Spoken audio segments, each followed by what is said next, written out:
we are moving on in our step 9 here. Step 9 is pretty dang long. Okay, where we're at right now is we've done... Okay, now, before I even show you that. Okay, so we have applied a bunch of details. All right, so you got these guys. You got these guys here. I can't remember what they're called, but they're in there. You got to put these caps on, which cover up a really cool gear underneath there. And as you can see, you see the super glue right there, right? Okay, that I haven't painted this yet. I've only done a wash on it so that I can paint it in a little bit. Now, these cylinders, we made these early on, and I was not paying attention because they are right and left. And the thing about the cylinders is, what does it call it in here? It's got a thing here. Cement.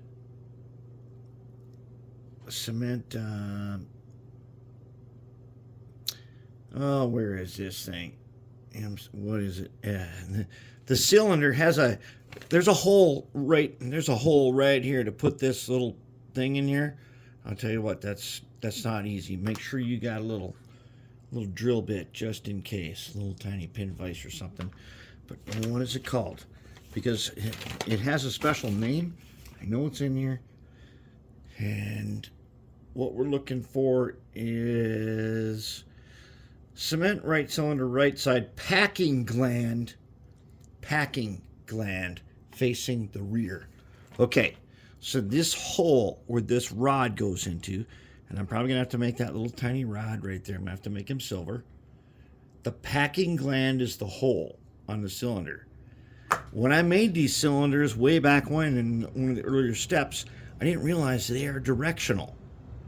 Yes, they are directional. So you've got to put those caps on there in the right direction. Fortunately, because of the way we're doing this, a little bit of super glue, I didn't cement them super hard. I was able to pry them off so I could fix the one that was backwards. That's important. Okay, then you got these pipes or tubes or whatever they are. They get put in here. And I just washed them once, so they get painted. Then you put on this whatever they call it. It is called the P10. P10 is not named. Whatever, it doesn't matter. Doesn't matter. You got to put it on this way, and don't worry about this end. Okay, wherever this end ends up, you put a dab of super glue on this arm, on that end of that. Wherever it ends up on this thing, that's fine. It goes anywhere. Okay. Then you got to do. There's a tiny little guy right there. You got to put that guy in there. Okay, there's a little thing behind him where he fits in there. But you got to put him in there. Then you got to put these operating wheels, steering wheels in here. They're called N7. All right. There's a notch, right? There's a notch under this one, and there's a notch right there where that one goes. That's where they go. They've also been washed, so we're going to paint them in a little while here as we get stuff in. The floor, wherever you went, the floor I have sprayed with, I found some paint of the correct aqua, minted aqua. I found it at Walmart under the Glidden brand. And it's like perfect for this. So this is going to go right down there. It's the floor where a guy stands on there. I'm assuming it's not wood, because if it was wood, it would have some like planks or something marked in it. Now, our regular wood here is still on step 1. Is in step 1, and I'm going to get to step 2 shortly. Okay, then this is where I want to point out to you. We're about to put on the pulleys that we made way back when. Now, when you made these pulleys, and I coated mine in graphite, they got to spin like this. Okay, very important. So a lot of graphite there. And basically you drop, this is the top side. You drop that pin in through the top, and then you put a tiny bit of super glue on the bottom and hold the pin in place, but the wheel must spin freely. And this is the time where you think, oh, what do you need the baking soda for? Well, right here, this pin did not want to stay right. And so I got the wheel to move, some graphite. So I put the pin in that, and it didn't work right.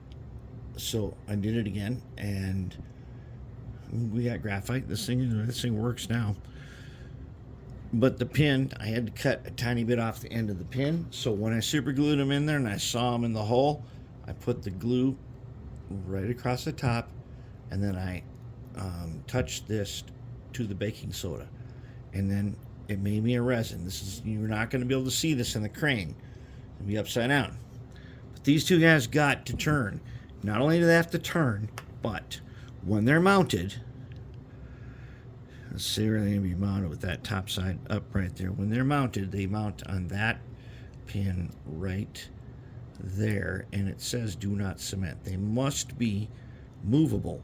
So to make them for sure movable, we take our makeup brush, we get a little bit of graphite powder, and then we're going to go to the pin right here, and we are going to get some graphite right there. Okay, now there's a little thing that you have to glue on here that holds them in place. But as you can see, over the top of this mint aqua, it doesn't look that bad. It looks like it belongs there. So we're really getting in there. This is really a detailed part, and that's pretty nice. So that's where we're at. I'm going to install these guys, and we are coming close to the end of step 9, but we're not quite there yet. There's still a couple of detail parts left, and we are getting close. And that guy is starting to look pretty cool. Now I'm going to do some touch-up paint, and then I'm gonna do the black wash again, and it should look really, really good shortly. And then we'll come back and take a look at it.